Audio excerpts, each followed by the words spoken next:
Hello everyone. In last video we have discussed about the recursive tree method with the help of an example. इस video में हम second particular example पर discuss करेंगे based on a recursive tree method. So already मैं बता चुका हूं आपको प्रीवियस वीडियो में कि रिकर्सिव ट्री मेथड को हम उस पर्टिकुलर रिकर्सिव को सॉल्व करने के लिए यूज करते हैं मोस्ट प्रोबेबली जिसमें more than one recursive term right hand side में होते हैं. लास्ट वीडियो में बहुत सिंपल सा एग्जांपल लेकर मैंने एक्सप्लेन किया था. इस वीडियो में मैं थोड़ा सा एग्जांपल को कॉम्प्लिकेटेड करता हूं ताकि आपके पास में number of varieties of questions हो आपके कॉम्पिटिटिव एग्जाम्स गेट या यूनिवर्सिटी एग्जाम्स को सॉल्व करने के लिए. So T of N T N by 4 plus यहां पे मैं लेता हूं T this is a 3n by 4 plus n. So this is the recurrence relation और वेयर n यदि हम ये बोल रहे हैं कि यदि n की वैल्यू ग्रेटर इक्वल्स टू 1 है तो ये एग्जीक्यूट हो, n इक्वल्स टू 1 हो सो 1 एग्जीक्यूट हो, मतलब 1 is the base condition for this recurrence relation. Now इसको सॉल्व करना है. ऑलरेडी लास्ट वीडियो में मैं बता चुका हूं जो भी हमारे पास में फंक्शन यहाँ पे है उस फंक्शन को हम रूट नोड बनाएंगे, मतलब n become the root node क्योंकि this it is a recursive tree method. So basically हम ट्री के फॉर्म में इस क्वेश्चन को सॉल्व करते हैं और रिकर्सिव मतलब बार बार उस पर्टिकुलर फंक्शन को कॉल कर रहे हैं. So n is the root node. Now अब यहां पर मैंने प्रीवियस वीडियो में दो चीजें आपको बताई थी. एक तो सबसे पहले जो भी इन दोनों में मिनिमम टर्म है वो लेफ्ट हैंड साइड पे मैं पुट करता जाऊंगा, जो भी मैक्सिमम है उसको राइट हैंड साइड पे पुट करता जाऊंगा. बट मैंने ये भी आपको बोला था ऐसा कहीं किसी रूल में या बुक में नहीं लिखा, आप कहीं भी लेफ्ट एंड राइट में छोटा बड़ा रख सकते हैं. बट मैं ये एजम्पशन लेकर चल रहा हूं या आप भी जिस क्वेश्चन को सॉल्व करें तो कोई भी एक एजम्पशन पूरे question through out the question आपको लेकर चलना है. मतलब लेफ्ट मतलब हर एक केसेस में लेफ्ट चाइल्ड में आपको मिनिमम वैल्यू रखना है और राइट मतलब हर एक केसेस में आपको मैक्सिमम वैल्यू रखना है या फिर वाइस वर्सा. नाउ n की जगह मुझे n by 4 this is a minimum. इन दोनों में कंपेयर करें आप तो which one is minimum? n by 4 is minimum. कैसे आप फाइंड आउट करेंगे ये मिनिमम है? n की कोई भी वैल्यू आप एज्यूम करके देख लीजिए. Let suppose n equals to 4 so 4 divided by 4 so this is a 1 और 3 into 4 12 12 divided by 4 so this is a 3. So हम क्या बोलेंगे? This is a minimum. So मुझे क्या करना है, जहां जहां n है उसकी जगह n by 4 को पुट करते जाना है. तो जहां जहां n है वहां n की जगह n by 4 को पुट करना है. यहां पर भी एज इट इज जहां जहां n है वहां n की जगह अब मुझे क्या रखना है? 3n by 4. सो दो चीजें आपको दिमाग में रखनी है. जहां भी n होगा लेस है तो लेफ्ट में छोटा n by 4, राइट में 3n by 4. मुझे हर एक केस में यही करते जाना है और हर एक लेबल का मुझे टाइम कैलकुलेट करना है क्योंकि यहां नंबर ऑफ एलिमेंट्स इनपुट्स कितने n तो n टाइम. यहां पे कितना? क्योंकि दो पार्ट्स में मैंने डिवाइड कर दिया तो n by 4 प्लस इसको सॉल्व करने के लिए n by 4 टाइम, इसको सॉल्व करने के लिए 3n by 4 टाइम. यदि इस टाइम को कैलकुलेट करें तो टोटल टाइम कितना हो गया? यहाँ पे 4 LCM आ गया, यहाँ हो गया 4 और यहाँ पे यदि अपन देखें तो टोटल कितने हो गए? 1n plus 3n. So total 4n divided by 4. सो ये कितना आ गया आपका? n. तो यहाँ पे भी आपके पास में क्या आ गया? n. ठीक. नाउ अगेन और चेक करते हैं. सो मुझे क्या करना है, जहां भी लेफ्ट में n by 4 पुट करना है. n की जगह n by 4 रखा. सो 4 into 4 4 का स्क्वायर. सो क्या मैं s को ये कर सकता हूँ 4 स्क्वायर विच इज 16. सो 16 को लिख दिया 4 स्क्वायर. ठीक. राइट साइड में अब वो राइट किसी का भी हो, लेफ्ट वाले चाइल्ड का राइट हो या राइट वाले चाइल्ड का राइट हो, जहां जहां राइट होगा वहां n की जगह मुझे 3n by 4 पुट करना है. तो n की जगह मुझे क्या करना है? 3n by 4 पुट करना है. तो 3n और डिवाइड में 4 तो 4 मल्टीप्लाई 4. ठीक है, इसको इस तरह से समझिए. यहां पे मैं लिख देता हूं.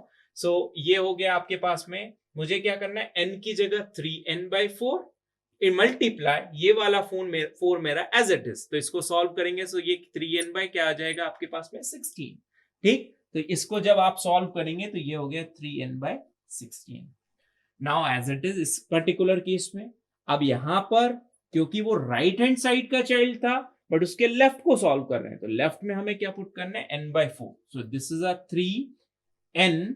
ठीक है, n की जगह क्या रखना है, n/4, ठीक है, जहां जहां n है वहां n/4, तो 3 तो एज इट इज आ गया, 4 एज इट इज आ जाएगा, n की जगह n/4, सो ये क्या हो गया आपका 3n, 4 × 4, तो ये हो गया 4 का स्क्वायर, ठीक है। इसको भी 16 लिखने की जगह हम क्या लिख सकते हैं, यहाँ पे डायरेक्ट हम पुट कर सकते हैं क्या, 4 का स्क्वायर, ठीक।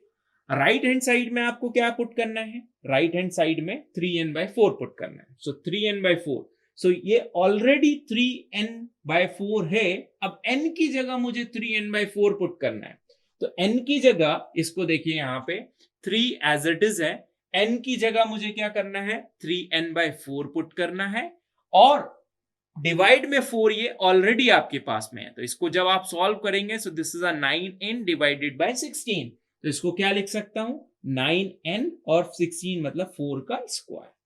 इस टाइम को भी सॉल्व कर लेते हैं, तो इस टाइम को सॉल्व करें तो n अपॉन ये हो गया 4 का स्क्वायर 16, प्लस में 3n डिवाइडेड बाय 16, प्लस में 3n डिवाइडेड बाय 16, प्लस करेंगे तो ये हो गया 9n divided by 16, so 9 plus 3 12, 12 plus 3 15, 15 plus 1 कितना हो गया 16, 16n डिवाइडेड बाय सो 16, तो ये क्या हो गया आपके पास में n again.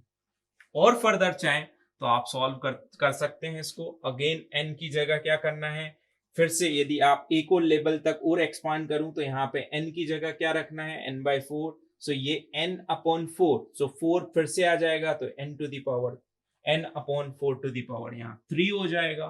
Right hand side में क्या करेंगे, जहां भी n है वहां 3n पुट करना है, और 4 स्क्वायर मल्टीप्लाई 4, तो ये हो गया 4 to the power 3। As it is आप इस पर्टिकुलर केस में भी ऐसा ही करेंगे, जहां आपके पास में n है वहां 4n रख देंगे, तो यहाँ कितना हो जाएगा आपके पास में, यदि n/4 पुट कर देंगे तो ये हो गया 3n, ठीक है, 3n डिवाइडेड बाय 4 का क्यूब। राइट हैंड साइड में आप क्या करेंगे, सो जहां भी n है वहां आपको क्या पुट करना है, 3n, तो 3 × 3 9n डिवाइडेड बाय 4 का, सो ये हो गया 9n डिवाइडेड बाय 4 का क्यूब, ठीक है, 9n डिवाइडेड बाय 4 का क्यूब। सो एंड सो ऐसे ही आप सॉल्व करते जाएंगे, फाइनली इसको भी जब आप सॉल्व करेंगे तो फाइनली एंड टाइम आपका निकल के आएगा, ठीक।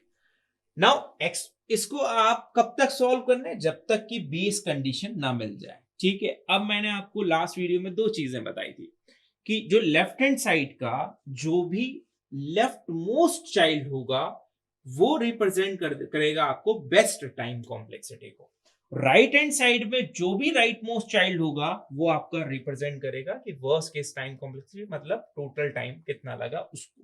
तो इसको सॉल्व करते हैं, n अपॉन इसको 4 टू द पावर 0 लिख सकता हूं, यस लिख सकता हूं मैं, n upon 4 to the power 1, n upon 4 to the power 2, n upon 4 to the power 3, up to कब तक, n upon 4 to the power k times तक, ठीक है। मतलब इससे आपको क्या मिल जाएगा, height of the left subtree में यहां से मेरे को कैलकुलेट हो जाएगी। Now height of the right subtree के लिए अब चलें तो यहां देखिए, दिस इज द n, ठीक है, और 3n/4, क्या मैं इसको ऐसा लिख सकता हूं, n अपॉन 4/3, यस मैं लिख सकता हूं, ठीक। तो क्या है, यदि n upon 4/3 to the power 0, तो ये क्या हो जाएगा n, यहां n upon 4/3 to the power 1, यहां पे n, ठीक है, n upon 4/3 to the power 2 लिख सकता हूं उसको, क्योंकि this is a 9, this is a 16, तो ऐसा मैं लिख सकता हूं। तो अप टू n कब तक, k टाइम्स तक, तो n upon 4/3 to the power क्या हो जाएगी यहां पर, k टाइम्स तक, तो ये हो गया k।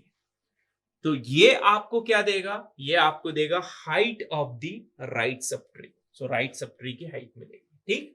नाउ इसको सॉल्व करते हैं, तो अगेन सबसे पहले इसको सॉल्व कर लें, n upon 4 to the power 2, तो लेट n अपॉन यहां पे क्या हो जाएगा 4k, 4 to the power k equals to 1, so n equals to 4 to the power k, taking log both side, ये ऑलरेडी हम कर चुके हैं, so k equals to log 4n, ये आपके पास में क्या निकल के आ जाएगा, k की value. So this is the height of left subtree, k equals to log base में 4n, ठीक है। अब मैं इधर की हाइट की बात करूं, सो अगेन इसको भी सॉल्व करने का सेम तरीका कि अब क्या करेंगे अपन, लेट n अपॉन क्या है आपके पास में 4/3 to the power k equals to 1, so n equals to 4/3 to the power k, ठीक है, टेकिंग लॉग बोथ साइड, जब आप लॉग ले लेंगे दोनों साइड, सो ये आ जाएगा log 4/3n, सो ये वैल्यू किसकी निकल के आ गई आपकी, k equals to log 4/3n। अब आपके दिमाग में क्वेश्चन आ रहा होगा कि अभी तो हम ये बोल रहे थे कि ये रिप्रेजेंट करेगा लार्ज वैल्यू को, this is represent the best case को।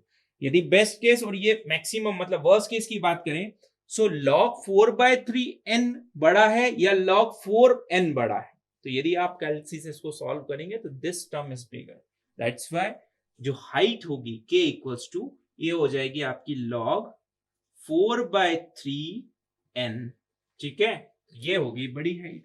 अब हर एक लेबल का जो टाइम है उसको कैलकुलेट कर लेते हैं, इस लेबल का भी n, इसका भी n, इसका भी n, इसका भी n, तो n, तो कितना टाइम हो गया, n इंटू k, मतलब k टाइम्स तक n।